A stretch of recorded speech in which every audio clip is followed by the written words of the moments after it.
Comment réaliser un mur en pierre maçonnée? En plus de la caisse à outils traditionnelle, il nous faut des blochets, un tétu, une pointerolle, une chasse, une massette, un taillant, une brosse métallique. Côté matériaux, on vérifie que tout est bien sur le chantier. De la pierre en moellon, du mortier de pose, du mortier de joint, de l'hydrofuge. Pour votre sécurité, n'oubliez pas les gants, le casque, les lunettes, les protections auditives, les chaussures de sécurité. La préparation du mortier sur chantier nécessite de vérifier la compatibilité de la chaux avec la pierre utilisée. Référez-vous au DTU 20.1 pour plus de précision. Première étape, la préparation. Réalisez le gabarit du mur souhaité, réglé selon l'aplomb et le fruit désiré. Fixez 2 cordeaux, espacés d'environ 40 cm le long des piges. Ceux-ci vous permettront de dégauchir le mur. Repérez au sol la position de votre première assise. Deuxième étape, le mortier de pose. Le mortier de pose est un mortier bâtard ou chaux-ciment. Sa composition varie selon la nature de la pierre utilisée.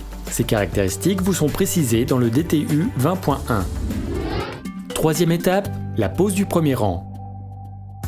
Étalez une première couche de mortier.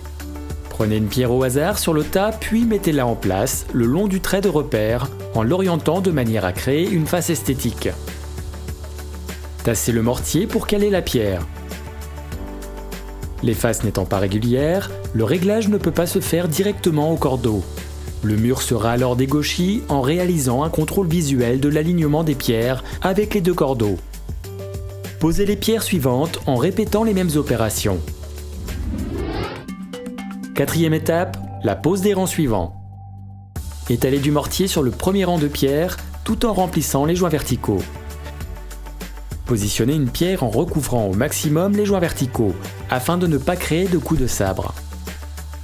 Au besoin, des petites pierres ou moellonnailles serviront à caler les moellons ou à combler les joints. Certains blocs de pierre nécessitent d'être en partie taillés pour s'ajuster au mur. Le tétu vous permettra de réaliser la plupart des coupes sur des pierres calcaires grâce à sa pointe et à sa face concave. La chasse vous permettra quant à elle de réaliser des faces régulières. Au fur et à mesure de l'avancement du mur, remplissez l'espace arrière avec un mélange de mortier et de moellonnaille. Cela facilitera le montage des assises suivantes et participera à la résistance de l'ouvrage. Pensez à bien nettoyer les joints en enlevant le surplus de mortier dès que celui-ci commence à prendre. Cela facilitera la finition du mur. Cinquième étape, les chaînes verticales. Afin de renforcer le mur à ses extrémités ou dans les angles, un chaînage est réalisé à partir de gros blocs équarris.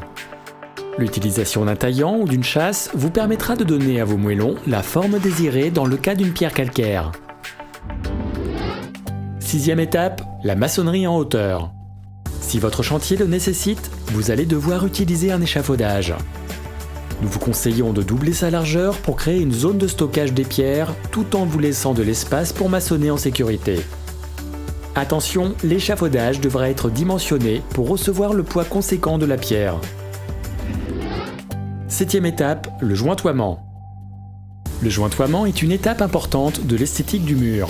Il peut être réalisé de manière mécanique ou manuelle en fonction du type de pierre, de la surface et du résultat attendu. Le mortier réalisé à la main, en bétonnière ou au malaxeur, est principalement composé de chaux hydrauliques et de sable fin. Son dosage dépend du diagnostic du support, de la nature des matériaux, du mortier en place, du choix du sable et également de sa capacité à passer en machine.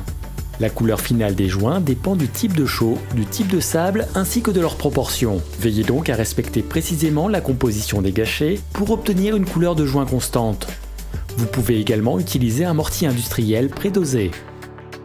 Remplissez les joints.